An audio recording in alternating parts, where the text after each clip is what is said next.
27 avril 2022, bientôt 15 mois aujourd'hui, que j'ai été arrêté par le B2, ancienne police politique du pouvoir au temps du parti unique, puis jeté en prison comme un malpropre 3 jours plus tard pour le motif fallacieux d'abus de confiance, suite à 4 plaintes orientées de mes collègues, dont le chef de file était Thierry Blanchard Eco. Cette procédure n'a tenu que 3 mois avant d'obtenir du juge d'instruction la mise en liberté provisoire. Aussitôt, le procureur de la République s'est opposé, le temps pour lui de trouver, le 10 juin 2022, une nouvelle inculpation de détournement de fonds publics. C'est cette inculpation qui me maintient depuis lors en prison. Vous devez le savoir, que ce n'est plus pour l'abus de confiance que je suis en prison, mais par la volonté du procureur qui a inventé un autre motif, celui du détournement de fonds publics. Tout le procureur de la République s'est opposé, le temps pour lui de trouver, le 10 juin 2022, une nouvelle inculpation de détournement de fonds publics. C'est cette inculpation qui me maintient depuis lors en prison. On aurait décidé pour l'inculpation d'abus de confiance d'un non-lieu ou d'un renvoi en jugement improbable. J'aurais donc été libre avant les élections présidentielles. Or, le procureur de la République, en fabriquant la mise en examen pour détournement de fonds publics, a l'intention claire et nette de me garder 1 an, renouvelable 6 mois par le juge d'instruction et 6 mois par la chambre d'accusation. Le 10 juin 2023, 1 an après la mise en examen, le juge d'instruction, sans aucune surprise, renouvela de 6 mois ma détention préventive et motivera sa décision par sa volonté de conserver les preuves. Mais de quelles preuves s'agit-il? J'ai été entendu par le juge d'instruction qu'une seule fois. Celui-ci ne pourra jamais démontrer l'existence d'un quelconque détournement de ma part, car on ne peut pas trouver ce qui n'existe pas. Gabonaises, Gabonais, vous devez comprendre par là que le pouvoir en place a décidé de garder Jean-Rémy Yama en prison, le temps pour lui d'organiser les élections présidentielles. Rien d'autre ne justifie sa détention arbitraire. Je demande au juge d'instruction de constater la même chose. Il répond ceci.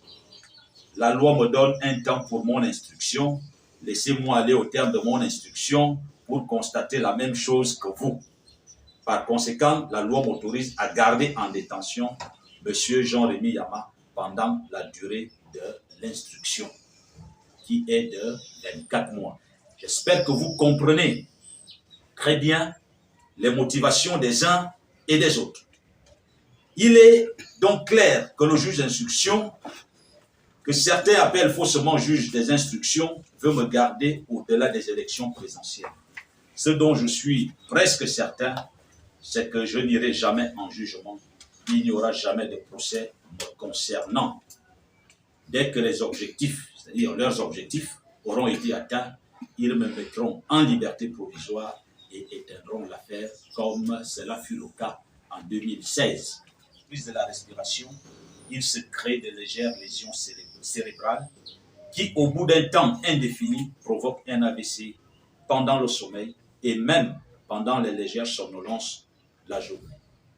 Ma maladie a été diagnostiquée en novembre 2016 et le seul remède à ce jour, c'est l'utilisation d'un appareil respiratoire pendant le sommeil, la nuit comme la journée lors des siestes.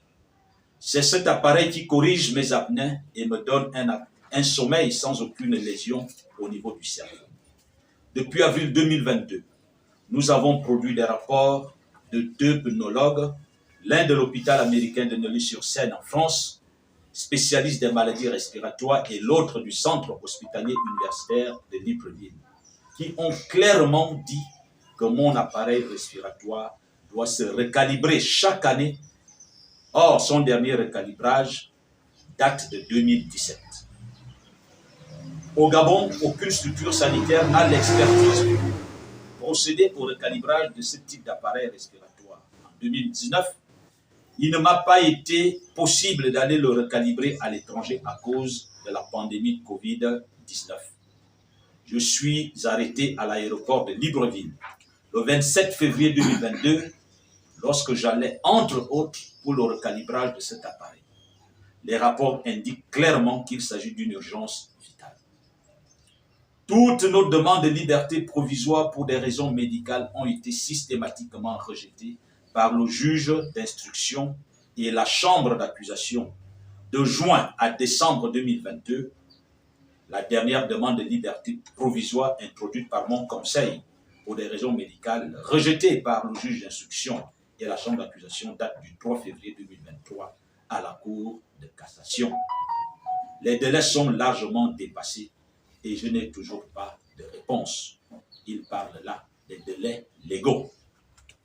Lors de la catastrophe maritime Esther Miracle que nous venons de vivre, le Premier ministre Amapoku, sur les responsabilités des uns et des autres, a déclaré, je cite, « La signature d'un agent public l'engage sur tous les plans, y compris sur le plan pénal. » Il n'a fait donc que reprendre en réalité les dispositions retenues dans les lois 8/91 portant statut général des fonctionnaires, la loi 1/2005 portant statut général de la fonction publique, la loi 14/2005 portant code de déontologie en République gabonaise.